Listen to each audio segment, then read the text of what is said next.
What is up, y'all? This is at Coach Evan B on Twitter with the Suns Valley Pod. You can catch us at Suns Valley Pod. With my man Gabe here. You can find him at where? Where can we find you, Gabe? On Twitter, campaign. Haven't heard very many people comment on how witty that is. That's okay. We're loving it here. It's a bad day for Suns Nation. Let's just get right into it. A lot of bad things went on in this game that really reared their head. Some things we've talked about. We're going to get into DeAndre Ayton. We're going to get into Booker. We're going to get into this whole Suns first unit, yada, yada, yada. First, I want to bring up Bradley Beal, though. Let's talk about him. I love watching basketball. I love watching the best basketball possible. I enjoyed being able to watch Bradley Beal go out there and do what he does. The guy is just an absolute scoring machine. I mean, what can you say about Bradley Beal at Campaign? Bradley Beal is a scoring machine, but he's not the type of scoring machine that's like gimmicky. This is true talent. This isn't like Ish Smith sort of Gets hot one game up against the Suns. Not only them just getting hot one game, but the way he goes about it. This is a guy who can do it every way, like Booker. He's like a mirror image of Booker. I think the only changes is like height, and I feel like Bradley Beal has a better handle on the ball. I think he definitely has a better handle on the ball than Booker. No question. I don't know of any other differences between the two of them. I would say Beal is a better shooter. We can go back to the stats, but I would dare to say he's probably more consistent, which I'm going to look up right now. In this season, yes. At this point in this season, yes. But historically, can you say that? We're about to find out. I mean, but before this game, would you have considered yourself to say that you would likely trade Booker for Beal? Well, career-wise, we're talking a difference between Devin Booker has played 352 games, okay? He's averaging 44.9%, which is basically 45 field goal, and 35.4 3-point, and 86.8 free throw. Bradley Beal through 554 games, so you're talking about just over 200 more games, about the same field goal percentage, 45.3 versus Book's 44.9. 3-point percentage, 38 versus the 35, and free throw, he is at 80% versus Book's 86. So a little bit different there, but you go back down, Beal is averaging 4 rebounds and 4 assists. Booker 3.6 to 4.7 assists. So a little more in favor of the rebounding edge, but Bradley Beal career 21.2, while career Devin Booker is actually at 22.5. But if you look back at the past couple seasons with Bradley Beal averaging 35 this year, 30 last year, 25 the year before, you put the last 4 years together, and it doesn't compare to what Book is doing. I mean, what Book is doing is amazing, but Bradley Beal is just on another level right now. I agree. He scored 60 the other night. Yep. That's not too far off from 70, So I wasn't wrong to say he's a better shooter, but we're talking about 0.4 on field goal and 3.5% on 3-point. Who's the better defender? Who's the better defender? Right now, on-ball defense, I would take Book. Off-ball defense, I would take Beal. I think Beal has more of a knack to the game, and what you were saying with Beal is Beal can do it all over the court every which way and do it consistently. My gripe with Booker is that he's been inconsistent, and he'll get a lot of garbage time points, which he does. You're about to say something. Out of my sails. He just took the wind out of my sails, because what I was going to say is, yeah, you can say, oh, Book isn't consistent, but bad games for Book is 22, 23 points. That's a bad game. So, I don't know, man. That is almost to me what consistency is. A consistent player is like, yeah, on a bad night, we're only going to get 23 points from Book. That's not that bad. No, but let me ask you this. If I was to ask you which one is elite or close to elite as an overall player, who would you give the edge to? Would you give it to Bradley Beal or would you give it to Devin Booker? I feel like they are as close a comparison as it gets. As far as not the way they play necessarily, but the talent level that both of them bring. I feel like it's a toss-up. What do you think? A lot of people talk about the height difference too. 6'5" versus 6'3", but Bradley Beal weighs the exact same as Book. He can use his body a little bit more. He's a little more rough around the edges. I like that edge about him that we only see when we get pissed off Book and downhill Book.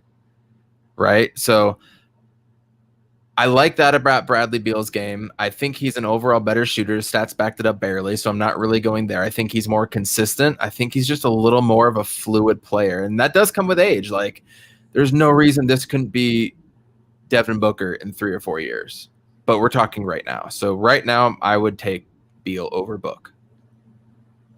I keep Book. Like I said, they're about a toss-up. I like Book's height better. I think Book, I think they probably have about the same ceiling, but like you pointed out to me on Twitter, Beal's 27 and Book's 23? So I can't. Yep. I mean, that's a whole college tenure of age that Book doesn't have on him. So Absolutely. I couldn't trade them straight up. I couldn't trade them straight up. No way. Beal has the playoff experience to go with it too. I mean, as small as it is, he does at least have some. Book does not. I would want to say, well, Book's going to get that playoff experience, and I do think we're going to make the playoffs. But one thing Salty was saying to me is that he feels like he needs to just cool down on the Suns, and I am okay with that for one reason. If we were as good as we thought we were, if we were as good as we were hoping we were going to be, Coach, we wouldn't be struggling with these terrible teams. This is something that good teams don't do. Good NFL teams don't lose to the worst team. They don't lose to the Jets. You're not a good team if you drop a game to the Jets and they beat the brakes off of you like they did to us tonight. Oh, that was a break beating, if there ever were such a thing. So while we wait for campaign to get his mic down again, which is a consistent thing here on the I'm not an audio engineer like you. Suns Valley Pod, right? So we've talked about our inconsistencies. Maybe we're not good enough, and we're talking about pumping the brakes. But before we talk about pumping the brakes, I want to get into the why of this game, about what happened. So we reviewed it in our pod that I thought we were going to go down early, like a 15-2 type of really early surge, and then we'd slowly find our way back. I didn't think we were going to go down by 30. I didn't think it was going to be 32, 34 to close out the second quarter, bro. I didn't think that was going to happen. And then I thought, okay, we're going to go on a run at some point. We didn't get it past or under 20. We never once got it back under 20 with our starters and everything. Campaign being out was huge.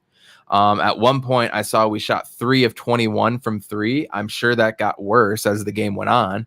I'll pull up the stats in a little bit. And then we talked about your star players being out and the hungry guys that are going to come in. We thought Thomas Bryant was going to play a role. He got injured, ACL injury. We wish him nothing but the best. And then we saw that Bradley Beal was sure going to play and Russell Westbrook was going to sit. Okay, well, that's one of your top 3 players. In theory, we should go out and win. And then we brought up Ish Smith.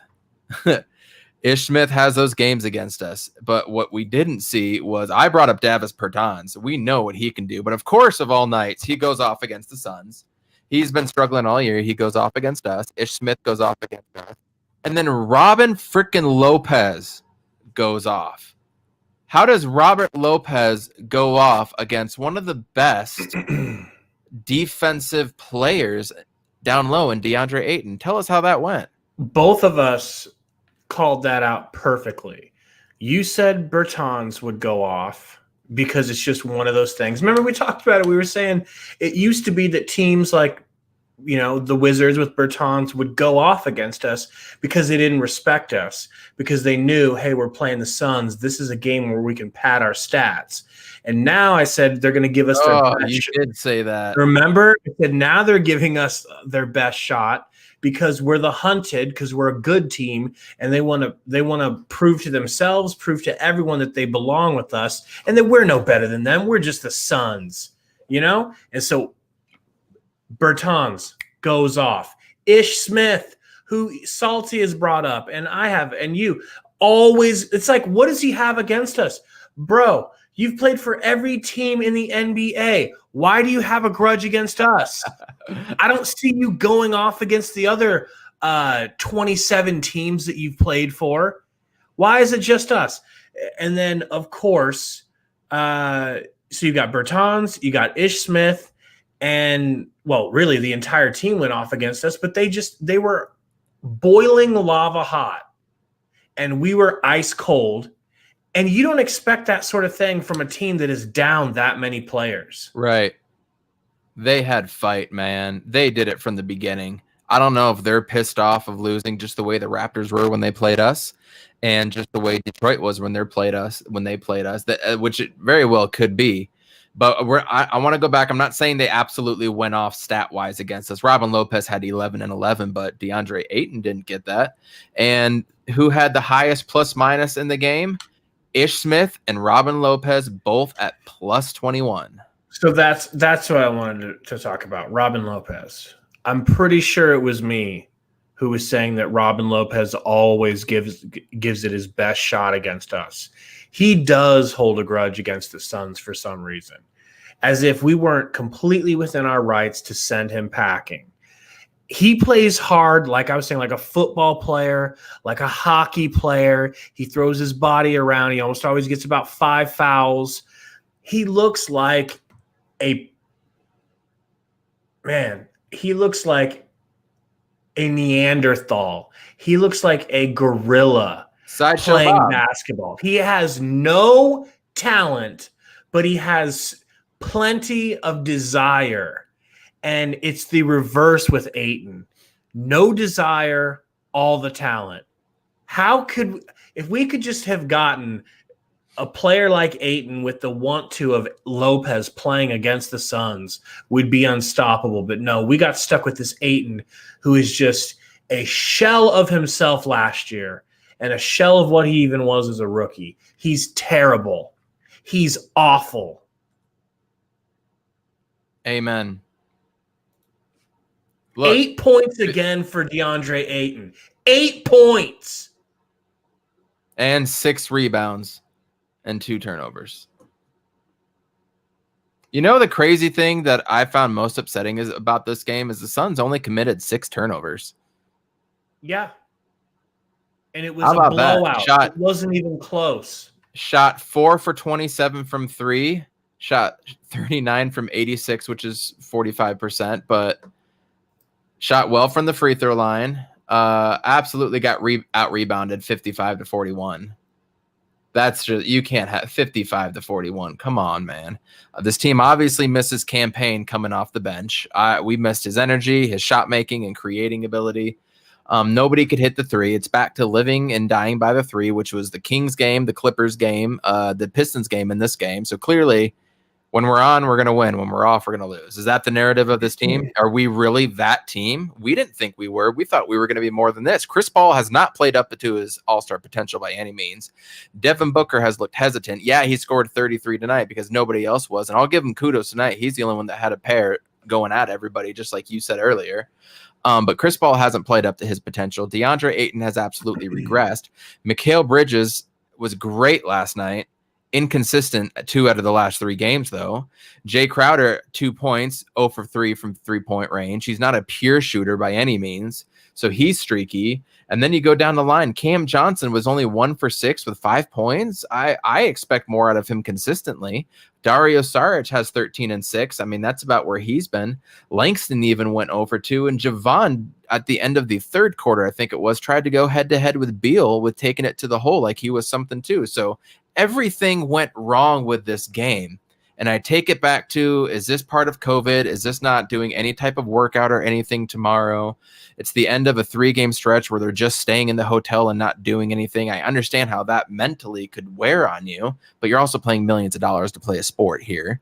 Or are we having too high and lofty expectations of a Mikal Bridges and Cam Johnson and Jay Crowder? Or is it just everything encompassing and we're losing and everything's just awful? I don't know, man. But I am most confused by Cam Johnson. You were saying he's not been, giving us what he should. What do you see going on with Cam Johnson? What have they figured him out? I mean, I know he only had like 13-14 2 nights ago in the win. So I think that's considered 2 games in a row that he hasn't played his best. What are you seeing with Cam? It's his second year, and rookies that came out last year, I really feel sorry for, and for rookies that came out this year, dealing with what they've had to deal with. Either you're on a losing team and you don't go to the bubble, or you go to the bubble, you're stuck there. No offseason this year, no G League or Summer League, excuse me. I really feel bad for those guys. So let's put that out there. But second, Cam has just become so consistent for us. It's weird to see him have multiple games like this. Young players, I get it's going to happen, but Cam and Mikal have become such consistent and almost forces to a point where we're talking about Mikal Bridges is the next KD, and he's going to average 25 and be the best defensive player and win all these MVPs. And it's weird to think that they're only 24 years old, but they are. But they've also been so consistent that when they have games like this, it's shocking, and it shouldn't happen, right? That's what we thought this team was going to be, is just 7 players in double figures. They're just going to be balanced up and down. But when the shots don't come, man, we're done for. When they don't fall. I tweeted during the game, and let me know in the chat if you feel like I'm right or I'm wrong. I'm not here to say that we didn't make the right decision letting Kelly Oubre go. I understand we had to let him go because we have the 2 players that we have in his position, Cam Johnson and Mikal Bridges. And I know he's playing like trash in Golden State. But what I was saying is he needed us. We brought the best out of Kelly Oubre. And it's nights like tonight where I really miss him and think the Suns needed him just as much as he needed us, because he would at least take it to the rack and dunk on someone. Like you said, it's all jump shots. We're living and dying by jump shots. Is that the team that we want to be? No. But Mikal Bridges, as much as we love him, that dunk we saw 2 nights ago with his left hand, that shocked us in a good way, but it shocked us. And it shocked us because that's not what he does. That's what Kelly Oubre did. Cam Johnson does not go to the rim very often. He catches and shoots. Jay Crowder, catch and shoot. Chris Paul, it is time for you. I want to say something to Chris Paul right now, Coach. Chris, I know you're listening. I know as soon as the game gets over, you rush to the shower, you get in your great expensive suit, all cleaned up, and the first thing you do is slap on the Valley podcast. So, Chris, first of all, thanks for listening. It's time for you, CP3, to take this team over. Book is doing his thing. He's aggressive again. It's time for you to just take shots. Shots. I want to see the type of shots you were taking in Oklahoma City. I want to see your threes. I want to see you just pulling up off the break and just lighting it up. I don't care if you miss. I want to see you doing pick and rolls. And since they're not getting off of Ayton, I just want to see you doing your mid-ranges. I think you need to shoot the ball 18 times a game, Chris Paul. What do you think? We talked about the last time that Chris Paul is trying to slow down the game. We're the slowest team, right? Slowest team in the league. And there needs to be a balance with this team on playing fast and playing slow. Chris Paul has to be the guy to make that balance happen and work effectively. Tonight they played faster. Shots just weren't falling. But Chris Paul does need to take helm and take control. I thought there would be a little more of a seamless transition considering he coached with or Monty was his coach before. Obviously, with limited offseason, that makes it really hard, and we're still 7-4. But we're 7-4 like we were at the beginning of last year. And nobody wants to watch this team go out and then start to give it away. Like if we lose to the Hawks on Wednesday and go 7-5, it's just going to be a killer, especially on a day where it comes out where I forget who said it, but it was like, I don't know, one of the big Twitter guys, Hoops Hype, something like that, came out and said the Suns were number 2 in the power rankings. The day we finally get out of the well, the day we finally climb up out of the abyss after 10 years of Phoenix Suns hell with Eric Bledsoe, and I do not want to go into any more names. You guys know what we've been through. The day that comes out, the Phoenix Suns are number 2 in the power rankings. We go out and we drop an egg and lose by 21. And that score should be more like a 30-point loss. So, Chris Paul, we need you to take the helm and ride this ship. Ride it and ride it. Point us into the direction where we have to go, because we have a lot of young, impressionable minds on this team that need to be molded and need to be molded fast. And he gets upset on the. Did you see him get upset on the court today quite a few times? Yes. And it's like, Chris, we understand that you're coming in and you're a good teammate and you want to prove, hey, look, I'm not this guy that they make me out to be, where I'm just like some terrible teammate who players don't want to play with because I'm too demanding. Maybe we need that guy, Chris. Yeah, dude. Maybe we need that guy. Let's go. You've done your thing here in the beginning. You've been getting your feet under you. You've been getting your wind under you. And you've been letting everybody take their shots and letting them play Monty's. No, it's time for Chris Paul ball, because I don't like what I'm seeing. There's no consistency. There's none. And I think tonight was just one of those nights, man, where we completely overlooked this team in front of us because we thought that they couldn't beat us without Thomas Bryant and Westbrook. And we cannot afford to do that. And we were ice cold. So it happened to be a time when we were also ice effing cold and couldn't hit anything. I don't know, man. Do you just wash your hands of it like we did with Detroit Pistons and walk away? There's nothing you can do because you got a game on Wednesday. There's nothing you can do. The thing that gave me a little bit of hope was Monty coming out and talking to, I think it was Damon Jones.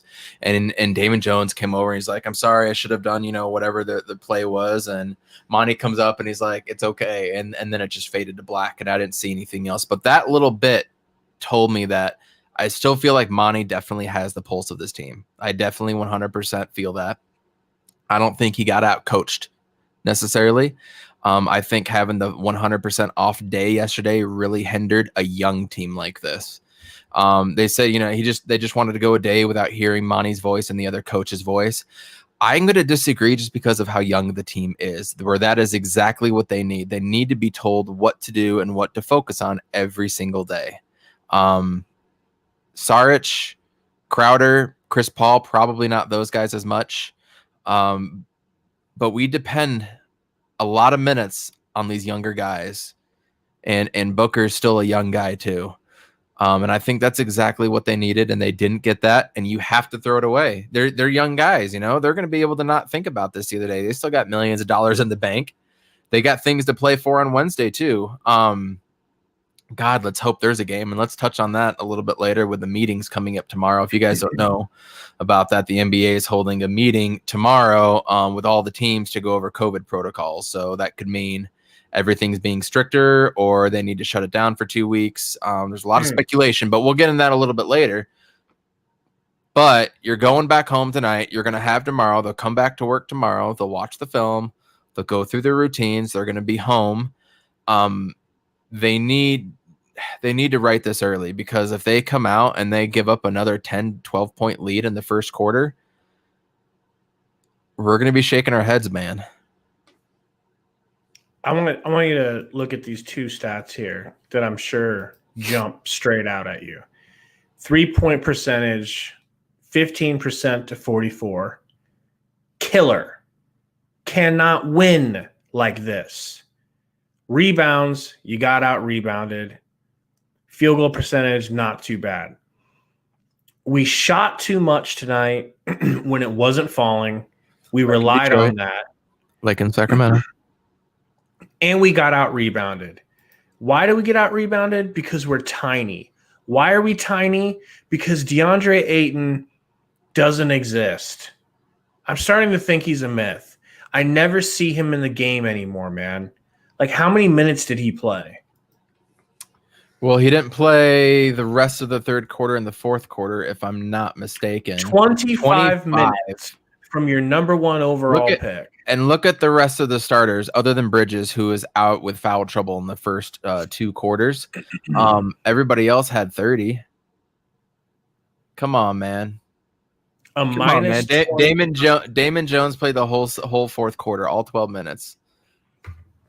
And Damon Jones is a +6. I like Damon Jones. That before this game and before, preseason and him playing with the Hawks, I really like the way he plays. He doesn't have really much game, but he's got hops like you wouldn't believe. He's got hops like airplane mode, and he's a big man. And he's got some heart. He's good for alley-oops. I think that with Chris Paul, he could actually be useful. Absolutely. But he's got a -3, and Ayton's sitting on a -23. Man, somebody pointed this out on Twitter. I got to interrupt you and ask you this. I heard this. I saw it. Somebody said Chris Paul is the worst point guard for DeAndre Ayton. And I was like, wow. Why? He can't open it to him. He can't do these shifty passes to him. DeAndre Ayton is a worst roller in the game because he doesn't even get open. And when he is open, he won't go for the ball. And he's not aggressive. He's not aggressive at all. So are you saying Chris Paul can't oop him? Chris Paul can't make passes? Or it doesn't matter if he does because Ayton won't do anything with it? I think that's the kind of player Chris Paul is, that he wants to do those things and do those things. And he's playing with a guy that can't. So I'm thinking back to the way him and Ricky Rubio played. Him and Ricky Rubio did a lot more pick and rolls on the short corners and the corners, if I remember, and on the wings. Not so much at the top of the key, which is where I'm seeing a lot of these. I could be 100% wrong, but I just seem to remember that more. But I remember Ricky Rubio being able to get him the ball in safer places. Now, I don't know if that makes sense, but no, it does. They did a different type of pick and roll situation where it wasn't so predicated on, hey, let's go meet at the rim. It was more of, you know what I'm saying? Let's just get it to you and see what happens. Yeah, let's just get it to you off of the pick and roll somewhere you like it. Right. That's interesting, man, because you just assume you bring in Tom Brady. And for them it kind of has worked. I mean, he went off the other night again, but they've had their problems, but that's because it's a new team. It's COVID. They didn't have a chance to really mesh in any sort of preseason. But you bring in someone like Chris Paul, that's as good as bringing in Tom Brady. You're thinking it's just going to work. Chris Paul will make it work. But it's not working. It might be working like 7-3, 7-4. That's not so bad. But it's not working for Ayton. I was sure worried about this when we got him. I didn't want to say it and jinx it, but I was worried about this exact reason. And everything in my every basketball joint body entity inside of me said, it's Chris Paul. He's point guard. He's going to make it work. But look where we are now, man. It's so frustrating. Yeah, Ayton looks completely invisible. And he is off of the court for long periods of time. He sure was tonight. He only had 2 personal fouls tonight, bro. He wasn't even in foul trouble. Where the hell was he? He wasn't aggressive enough. He was eating Robin Lopez's jockstrap, man. Yeah, let's do that. Let's look at Robin Lopez's stats here. Look, man, we already said it, and we do not need to go on to a more DeAndre Ayton rant. The point is, DeAndre Ayton does not have the skill set that I want in a championship contender. He is not aggressive. He does not show that absolute heart and no fear attitude. He does not have that it factor when it comes to that toughness level that we desperately, desperately need, and it showed tonight. And that's all I'm going to say about DeAndre Ayton. What else do you want to move on to, man? Book, right? Book's got to be the next one. He had a good showing, 33 points. He was going downhill. He was upset. He was trying to push himself out of this. The numbers say he shot 11 for 21, which is almost 50%, and that ain't bad. It felt like he missed a lot more shots than he made, though. Was that wrong? He hasn't, we're starting to see he has the desire. And that's good because that's the first step. But his timing and everything isn't perfect yet.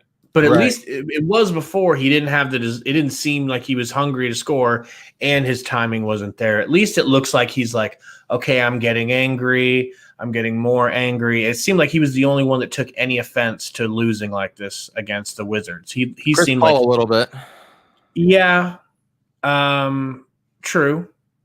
But 14 points. He only took 10 shots. I mean, yeah.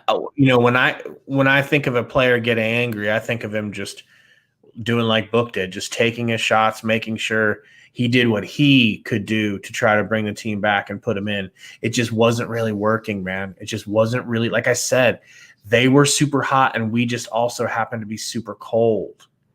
And everyone was, including Book. Oof. It's just a bad game, but I'm not willing to excuse this and say, oh, it was just one bad game. No, this is starting to become systemic.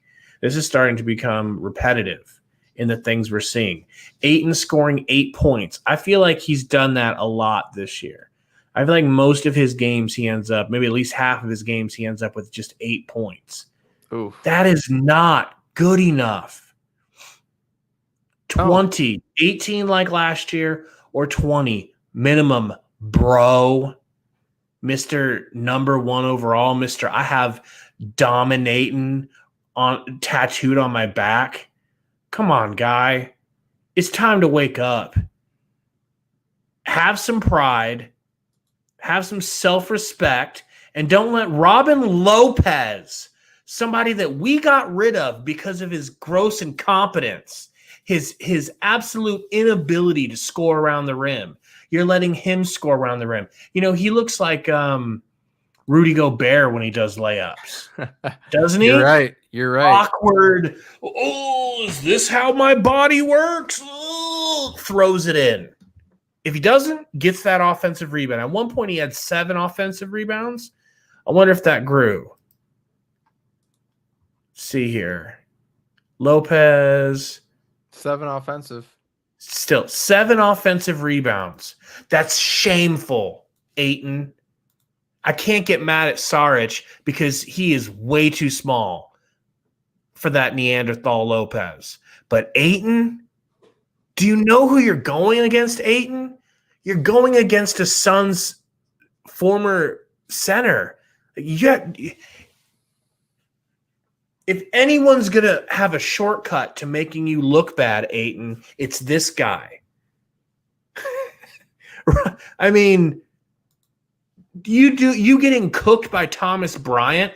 Did I not promise you he was going to get cooked by Thomas Bryant? Absolutely did. And Coach, boy, we're lucky Thomas Bryant didn't play. What do you think he would have gotten done to him by Thomas Bryant if that's the performance he put up against Robin Lopez? It'd have been a 20 and 15 game minimum. Yep. And it's the exact same thing that he just got done to him by Sabonis with that 28 and 22. But at least he was the only one D'ing him up. At least he was the only one stopping him, is what all the DeAndre Ayton pro stands are going to say. He was the only one doing this. Yeah, that's great. Why can't he do it against Robin Lopez? Why can't he do it against Rashawn Holmes? Why can't he do it against I guess it was Jeremy Grant that really went off more than anybody. He's averaging 12, including tonight's game.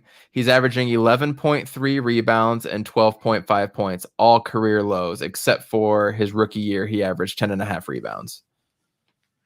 So he's completely regressed. Steals are down. Blocks are down. Actually, personal fouls are overall up, probably due to the first few games. Free throw percentage is down. Free throw attempts is down. Okay. 3-point percentage is a little bit up, but he doesn't take threes. The most alarming thing about this is we sent away Baines, okay? So it's not like Baines is still here and he's leeching on your minutes, DA. It's not like Kaminsky is getting in the game at all and taking up any of your minutes. Boy, I'd rather him at this point. No one is there to challenge you right now. We got rid of Rashawn Holmes. We got rid of Ray Spalding, who, I kid you not, I would rather have at this point than DeAndre Ayton. At least Ray Spalding had a spine. Okay? There's no one but you, bro. It's just you, Ayton, and you can't eat. You can't find your way into 15 points a night and 10 rebounds. This is insane. There's no one behind you.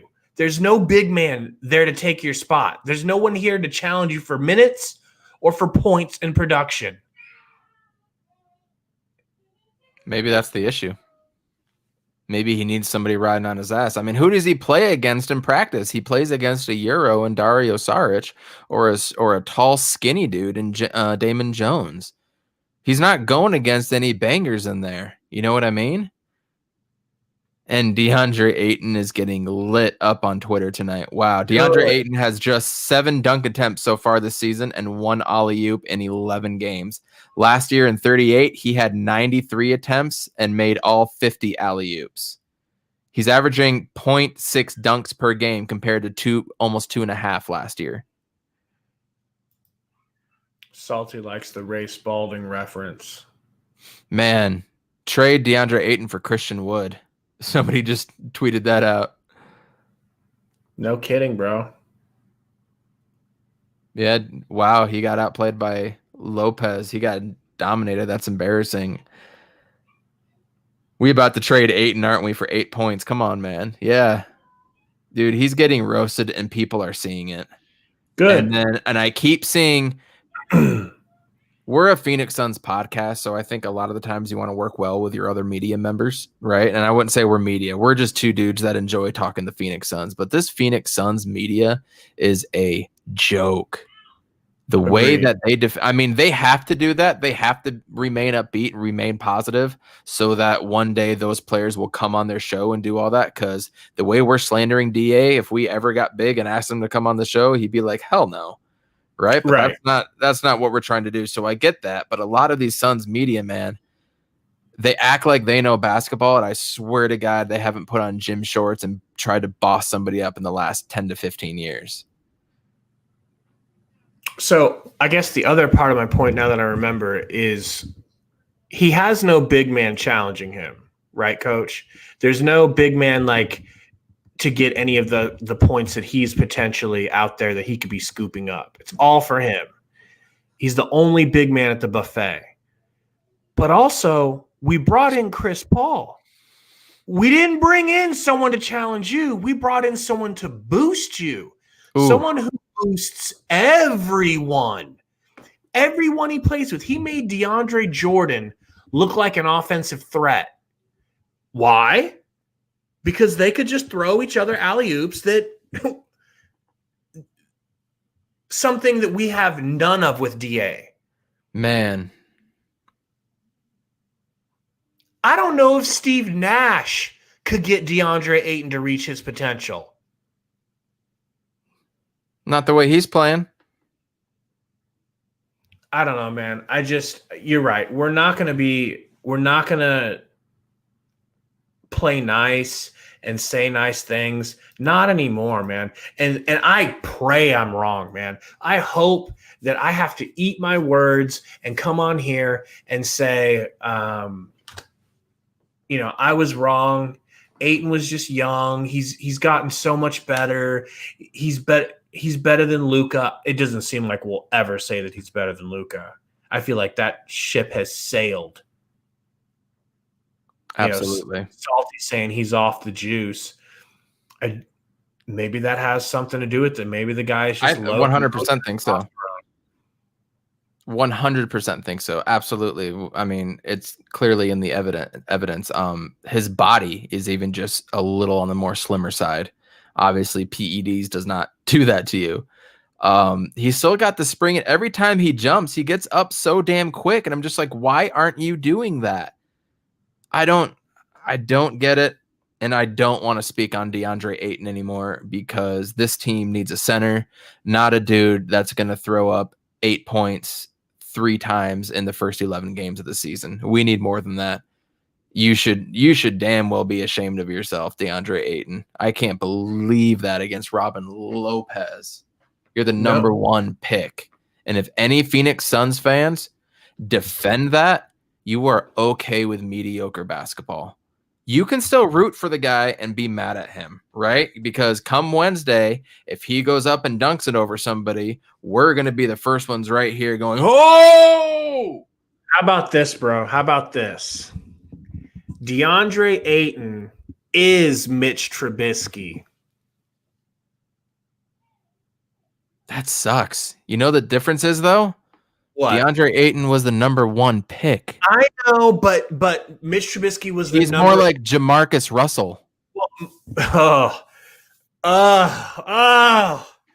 See, Mitch he's not that bad. He's not that bad. I take that away. First QB off the board. You know, it was some really good defender. I can't remember who right now. And then it was Mitch. And then like number 10 was Mahomes, and like number 12 or something was Deshaun Watson.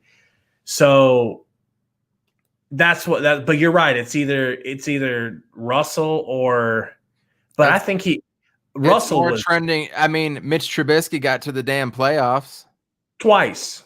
So But so has Ayton. Ayton has shown some promise. He's done some things in the NBA. He's averaged a double-double. He's averaged 18 and 11.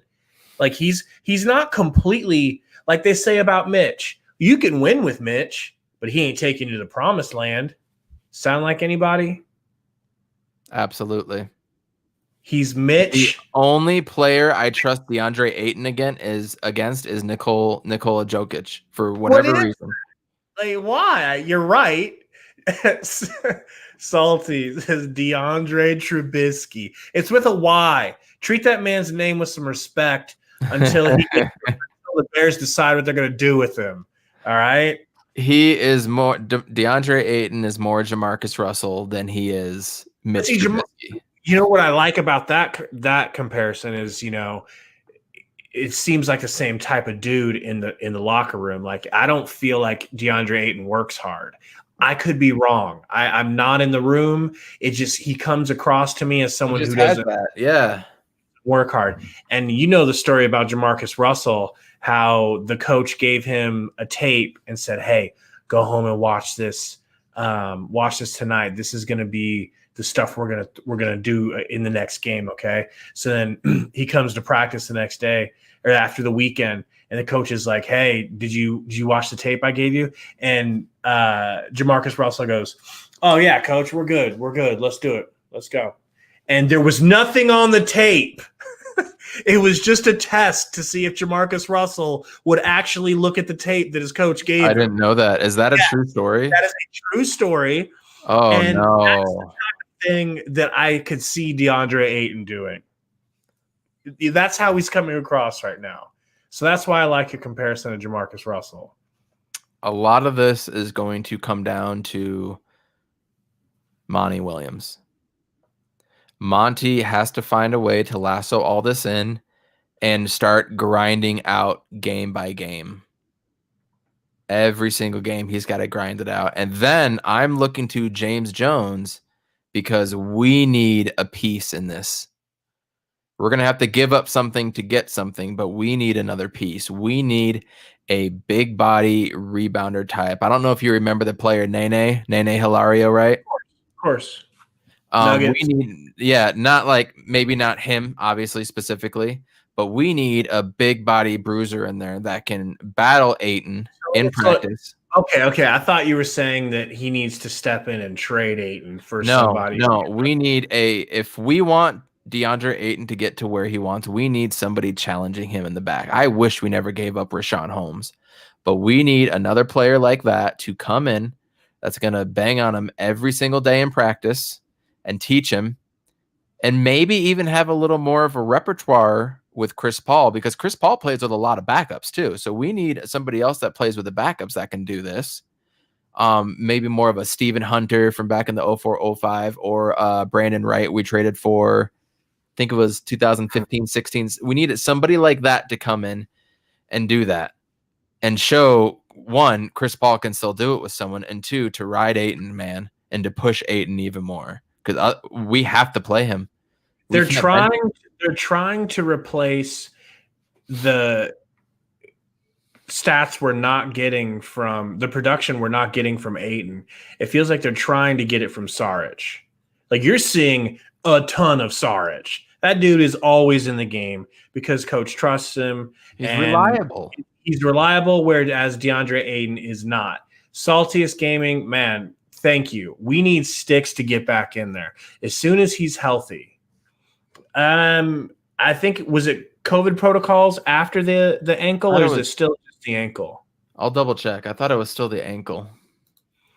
We need something, man. And it's COVID. It's campaign with the ankle. That's what it was. Yeah. That would be great. We're really, really needing something from Sticks right now. Somebody, just anything. Someone with a little bit more height than Saric, because he's doing what he can. But, bro, he is not big enough to handle Mo Wagner. Mo Wagner toyed with him down there. Dude. Robin Lopez is seemingly twice Saric's body mass. I mean, who's played on more teams, Ish Smith or Robin Lopez? That's what we're trying to say. These journeymen, and a Mo Wagner who was on the Lakers last year, who shouldn't be able to hold DeAndre Ayton's sack, is going on and not posterizing, but clearly dominating and overpowering. Yeah. So, to not necessarily wrap it up, but to wrap up this game, Chris Paul, you need to wrangle in the team. You need to do what you do, be point guard, start jacking up a few more shots, get to that 20-shot range, which I would prefer. And we need to take maybe one or two away from Crowder, one or two away from Dario, and it needs to be more Chris Paul. Devin Booker needs to play more like this in the last game book. His first 30-point game of the year, unfortunately, in a loss. Mikhail's got to become more consistent. Cam's got to become more consistent. Jay Crowder's got to be more consistent. We harped on DeAndre Ayton left and right. Langston came in and didn't do what he was supposed to do. And when you're not hitting threes, you got to do something else. And I don't know if Langston can do that. We missed campaign. Javon Carter tried to be a hero at some points, and that's clearly not his game. So when campaign is out, his game is hindered. And we're still missing Sticks. So it's a bummer. But all this is going to come back to Monty Williams. And since before the bubble, Suns have not lost 2 straight. So I look for them to come out with the Hawks. And honestly, I think first quarter is going to be about what we've been doing all year. A little bit of that, right? I expect them to come out and to win, but probably by the 8 to 12 point margin is my guess. What do you think? I like that. I like that for the fact of them not losing 2 games in a row. I feel like I said before, they're going to come out against the Pacers and win solely because they lost to the Pistons the night before. And that just seems to be the makeup of this team. Salty was saying, who could we trade now? What trade could we make for a big? I mean, I know you want Vucevic. I want Aaron Gordon, and Aaron Gordon, it's funny, they're from the same team. But yeah, I don't know who's going to be available. And we're not going to know right now, especially with the meeting tomorrow. And I want to touch on that before we drop out of here. But we just don't 100% know what's going to go on with all these teams during this kind of year. There's even talks where they're going to add 2 more open player slots, and that's going to bring in just who knows what it's going to bring for us. Teams aren't really going to know where they are because a lot of teams have missed a lot of players for a lot of stretches so far this season. So I wouldn't expect a move if it were to be made, even until leading up right before the deadline, which I don't even know when the deadline is. They haven't even come out with the second half of the schedule yet. They're still working on that. So right now, I don't think a trade is going to be possible or in the works. If they do, I'm curious to see who's going to be available and what we would have to do for them. Maybe just give up a Nader and a second round pick or something. Maybe it's a cash drop. But man, they need some toughness. They need some toughness on the bench, and they need it now. They need to push Ayton. Where he goes, we will go consistently. If you combined Rashawn Holmes' motor with DeAndre Ayton's talent, 25 and 14 every night. 30, bro. 30 and 20 a night. 30 and 20 a night, and I won't hear anything else. Real quick, I'm an Arizona State fan. Go Devils, and I hate the team down south of us. They don't exist in my mind. Clearly, when we beat them 70-7 in football this year, forks up. But I remember watching the DeAndre Ayton versus Arizona State games when they would play against Romello White. Romello White was a freshman at the time, and he's only 6'8", 6'9", but he's a big, beefy guy, right? He's more in the build of Nene, almost the exact same height, maybe just a little bit younger, but just a big, beefy guy. Ayton was just sinking his jump shot when they were playing at Arizona State. I think that was the first game when they played. Anytime Ayton had it, he would take the ball, jab step, pop it. And he was just hitting those all night. He started missing a few. That's when Arizona State started to come back just a little bit, and we eventually lost the game. But in the whole time I'm thinking, why isn't DeAndre Ayton just going down low and just abusing this guy right now? Because he can. He's doing everything. Why isn't he doing it? I'm replaying everything in my mind, and all those extra offensive rebounds were just tips against smaller guys.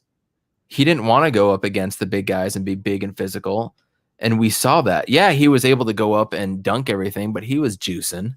He was doing all that. But the same player that I'm talking about then is the same player we're seeing now. And then it's happened every game this year, from the first game against Dallas to now. And you can't defend it anymore. I wish we were closer friends back when we were leading into that draft. Salty, myself, and a good friend of ours, Nick, who at some point will be on the podcast. Great. Shout out, Nick. Yeah, I need to get Nick Tendo in here. But we talk fervently. For a few years there, we had pretty much a Suns shit posting WhatsApp message board between the three of us, where we would just constantly talk basketball. And 3 years in a row, it was just constantly us just spitballing on who should we draft, from Bender and Chris. You know what I'm saying? We're just constantly going back and forth. That year, I would have loved to have been able to talk to you and get your opinion in the moment on who we should have picked between Ayton and Luka. I wanted DeAndre Ayton. All three of us picked Ayton, bro. I thought he was a transcendent talent. He was big and just swole. I mean, he ain't swole like he was. He was hulking it up. He was just dunking over fools. Like, I wanted him so bad. And the thing with Luka is we had Kokoskov at the time. So I thought for sure we were going to take Luka. And everything that I was reading, and they're like, he's doing things we've never, ever, ever seen at this level. And you're talking, and that's just in Europe. You're talking when Tony Kukoc was a god over there before he came over. They were dropping Dirk, Porzingis, all these big players that we see, and this kid is outshining them all. And I thought to myself, if that is true, if that 1 point is true, you have to take Luka. You have to. They didn't go over there and do any type of scouting with him. They didn't do a lot of interviews with him. I heard Gambo coming out saying that he's a baby. He whines a lot. He's this, he's that. And I'm like, okay, if that part's true and he's not mentally there, I don't want a player that has anything to do with that. And it turns out it couldn't have been farther from the truth. Now we see Luka playing. He's crying and whining on the court all the damn time. That's what he's doing. He tries to do that foul baiting BS, which I absolutely hate. But if that one statement that I said was true, and he was doing things, Tony Kukoc and all these other big guys, big in name, stature from Europe coming over, if he was doing better than all of them, why didn't we even take a look? It's now I'm getting frustrated because DeAndre Ayton is regressing. Before we could always back it up, right? We could always back it up. Yeah, but he's doing this, he's doing that. At the beginning of the season, we were harping on him. Yeah, but he's playing good defense. So that was gone tonight. That was all gone tonight. And I've missed the point. And I don't even remember what your question is. That just turned out to be another DeAndre Ayton BS. I was just wondering where you were in the moment of that. Yeah, wanted him. I thought he was going to be Baby Shaq. Me too. But there, I looked a lot into Luka. I watched his highlights all the time. Highlights were dope. And I watched his lowlights. I would watch scouting videos on him that showed his flaws. And I told Salty and I told Nick, I'm like, guys, I mean, I know we're scared of Euro players because it's like 50-50 chance they're soft, like Dragon. But this kid is just so talented offensively. And my heart was telling me Luka and my brain was telling me Ayton. I heard this, and I want to say it was Isaiah Thomas, and this was years and years ago. This was like 10, 15. No, this was before that. This was the Greg Oden draft. And then I have heard it from, I don't even know how many different NBA personalities and coaches and everything that I've heard it for. And this comment sticks with me. If you have the opportunity, and both players are right here, one's not, we don't know. They're both right here. If you have an opportunity to take a guard over a big man, you take the guard in a guard league. It is a guard league. Nowadays it is, but you take a guard league, a guard in a guard league. And I'm always going to do that. And I didn't even think about that. I was like, yeah, he's a guard, but look at this guy. It's like taking a quarterback and your team can have like 2 or 3 quarterbacks. It's why I thought LaMelo Ball should have been talked to about as a number 1 pick. But James Wiseman is just an absolute freak, and I think he's going to be amazing. But in a guard league, you've got to look at LaMelo Ball. Not when you have Steph Curry, though. No, correct. Was Wiseman number 1? It wasn't. Oh yeah, it was Wiseman. Absolutely. I just thought he should have been talked about as being the number 1.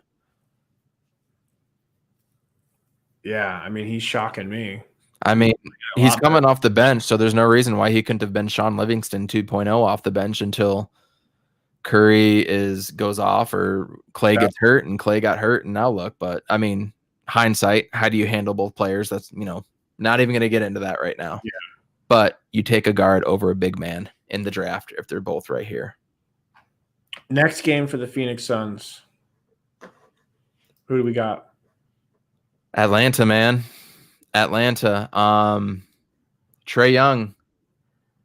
I don't know how we're going to stop Trae Young right now. We're not stopping anybody. Everybody's going off. In the last few games, we've had Bradley Beal go off, Domantas Sabonis, Pascal Siakam, Jeremy Grant. I don't know how we're going to stop Trae Young, and maybe you don't. Maybe you just got to stop everybody else. What happened to Mikal Bridges stopping everything? Stopping an other team's best player? I mean, he's still young. I will ride that Mikal Bridges. I'm saying, is Monty not putting him on the best player? He cannot guard smaller players like a 6'3" or point guard because of foot speed. It's just not a good matchup for him. It really isn't. That's what Javon Carter's for. And it's Bradley Beal. That's what we talked about. There are players you cannot stop in the league, and Bradley Beal is one of them. Damian Lillard, you can't stop him. Stephen Curry, when he gets going, you can't stop him. But Beal does it every damn game, dude. Is Luka one of those that you can't stop? Because Luka tries to foul bait. I'm not even going to have that discussion with Luka because of all the foul baiting that he does. He doesn't play basketball. He plays the refs. And to me, that's cheating the game. But, if it works and you get points off of it and it gets them frustrated and them in foul trouble, who's to say that it's not wrong? I just feel like it cheats the game. the game, the purity and the love that I have for the game. It cheats that game. It's ugly to watch unless it's your team, like you said before. Just like watching Harden. Absolutely. Was it that way when he was at ASU? No, he's a different player completely. There were times, I forget who we were playing. Other teams would run a box and one against us, and James Harden would cross the half court line and stay there.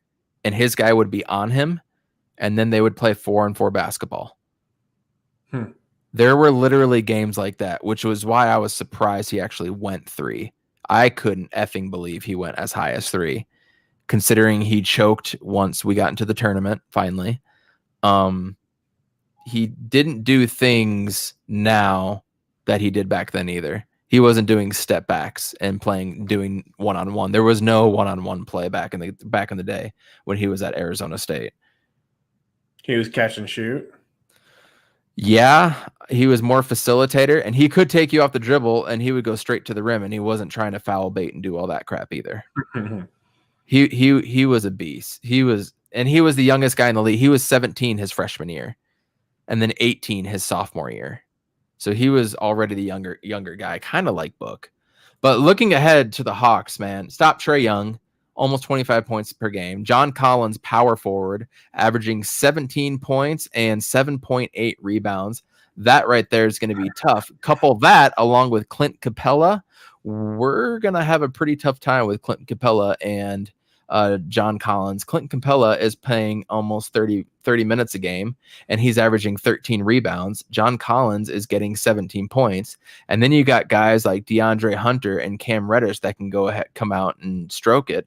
Plus a Bogdanovic, Danilo Gallinari, he's coming off the bench who can stroke the 3. And big guys that can shoot the 3 against the Suns is a kryptonite for whatever reason.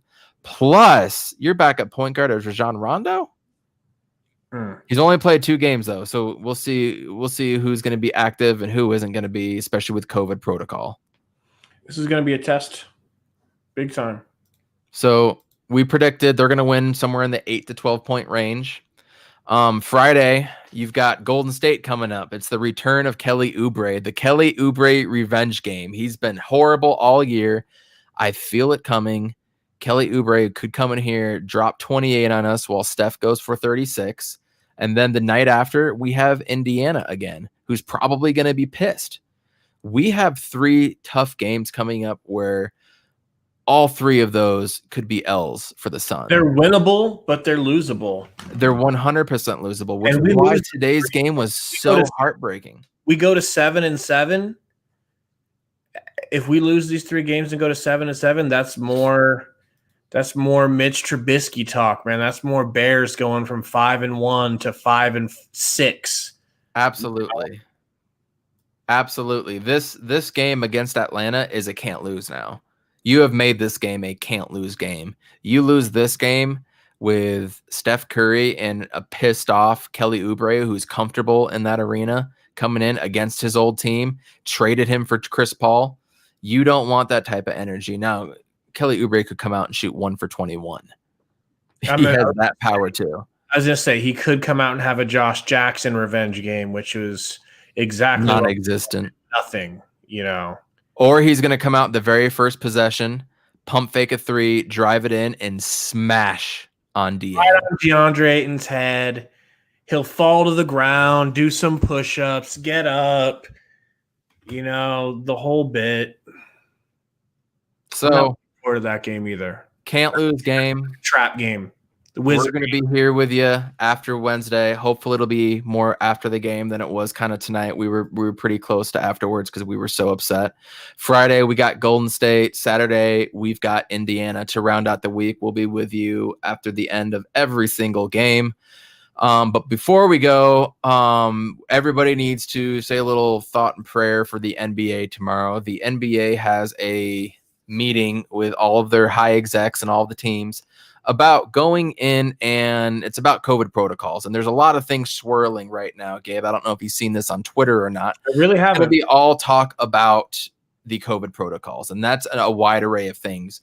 Do we need more testing? I found out today that you are allowed to have 2 guests in your room that have passed a COVID protocol, a test. So that could be like family or whatever.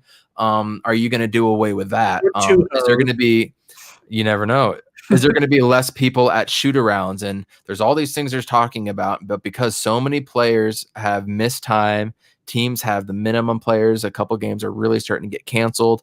Are they going to suspend the season, try to work out something with getting a vaccination? I don't think that's morally right, but I'm not getting the vaccine anytime soon, and a lot of people aren't, so I might as well enjoy some damn basketball. You can spare a couple thousand for them. I really don't care.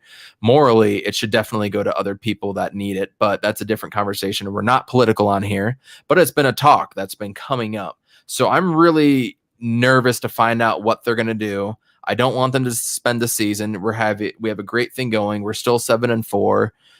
Everybody's having a weird year. There's no team out there that's 10-1 right now that looks world beaters. There's not a single team. So we can ride this ship a little bit, but we can't be losing these games. But let's keep a lookout on Twitter tomorrow. If something comes up where they suspend the season, I'd love to do an emergency pod tomorrow. So hopefully we don't see you tomorrow. But that's what's going on. And then one final thought. I just saw some tweets earlier that said Kyrie Irving is MIA. They do not know where Kyrie Irving is. Wow. If you guys know something that I don't on the chat, please go ahead and hit it up. He's missed the last 3 games ever since the stuff's been going down at the Capitol. He was very vocal about we shouldn't be playing right now. A lot of teams did their getting down on one knee. You saw the Suns and maybe it was the Nuggets not the Nuggets, but they joined in circle and arms all the way around. It was with the Raptors. So a lot of teams are dealing with this. Of course, the Black Lives Matter down in the bubble was a huge thing and widely celebrated, but he thinks they shouldn't be playing. There's all this stuff going around and they don't know where he is. He hasn't played for 3 games as of right now. His status for tomorrow is in the air. He's probably not going to play. Did you know that he told his teammates that he wasn't going to be there for a game ago, but he didn't tell Steve Nash? Dude, Kyrie Irving's a joke, man. You're getting paid millions of dollars for a contract that you sign. He told his teammates, "Hey, that's a joke." And Nash, his coach, didn't know about it until like right before the game. He was like, "Where is he?" And they're like, "Oh yeah, he let us know he's not going to be here." Dude, if you are going to protest something that you fully believe in like this, and I'm not downplaying anything on either side. I am Sweden right now when I'm on this podcast. On Twitter, we can talk, but on the podcast, I'm Sweden, Switzerland, whichever one's in the middle. But if you're going to protest something, you need to go out and you need to be a force about it. If you're missing games because you shouldn't play, then you should be out there doing other things. If you're just going to be a complete no-show, all collecting a check, that is highway robbery, and shame on you. There are kids that are fans of yours, bro. Give me a damn break. Now, if you were absolutely serious and you completely 100% support MAGA, then you need to be on the Capitol building. If you 100% support Black Lives Matter or Antifa, you should 100% be doing all the stuff that he was doing. He's not doing any of that right now. Nobody knows where he is. He's just collecting a paycheck and not playing because he doesn't want to and doesn't feel you should. You signed a contract, bro. Man up. Yeah, Kyrie, I think if the Rockets were smart, if the Nets were smart, they would have traded Kyrie for Harden the second that stuff was starting to go down about, hey, we want him over here, we want him over here. I mean, I would have went to Kevin Durant and been like, Kevin, look, I know this guy is your friend, but can we please trade him? Please don't be mad at us if we bring in Harden, because you never know what you're going to get with this Kyrie guy. Man, you see it with Harden. He's being stupid as all hell. At least he's going in and playing games. Yeah. Still showing up. He showed up fat, but he still showed up. He's still getting buckets.